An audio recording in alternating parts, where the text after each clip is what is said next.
اعوذ بالله من الشیطان الرجیم دا د درېم سپارې اتم درس دی. امید ده دا درس هم شنه شیر لایک فالو سبسکرایب هم شنه کړئ. فطل نو یو پرخه وریدل یا نپونه کافی ده. مفهوم پرخه وریدل دی. ایود آیا خوخوي احدکم پتاسو کې څوک من نخیل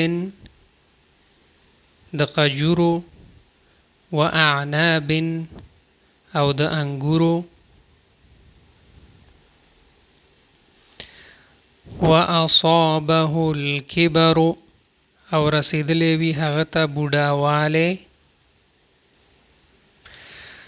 وله ذریة ضعفاء